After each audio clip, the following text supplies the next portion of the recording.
Зөрчлийн хэрэг бүртгэх ажиллагаанд тавих хяналтын ажлаас 2024 онд улсын хэмжээнд 3,325,634 зөрчлийн хэрэг гарсан нь өмнөх оны мөн үетэй харьцуулахад 4.4%-аар өсжээ.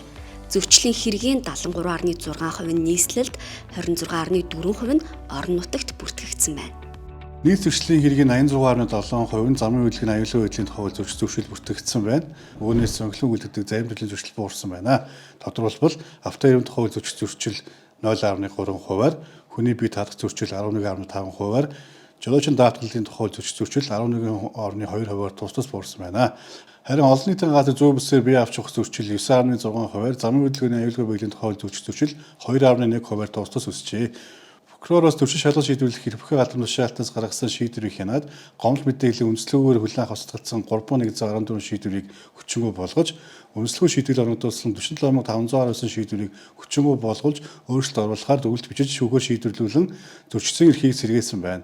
Түүнчлэн хуулийн хэрэгжилтийг хангуулахаар төрчин шалгалт шийдвэрлэх ажиллагаа явуулах эрхбөхий байгууллагуудад 207 удаа шаардлага хүргэж, 384 албан тушаалтанд тавьж тооцож ажилласан байна. Нийслэлийн прокурорын газраас зөрчлийн хэрэг бүртгэх ажиллагаа явуулах эрх бүхий албан тушаалтны үндэслэлгүй шийдвэрийг хүчингүй болгуулах, өөрчлөлт оруулахаар дүгнэлт бичиж шүүхээр шийдвэрлүүлэн хүн хуулийн этгээдийн зөрчигдсөн эрхийг сэргээн ажиллаж байна. Тодорхойлбол үндэслэлгүйгээр шийтгэл оногдуулсан нийт 75 шийдвэрийг хүчингүй болгосноор хүн хуулийн этгээдээс төрийн сангийн дасанд төлснө хохирол нөхөн төлбөрийг буцаан төлөвлөх арга хэмжээ авчээ.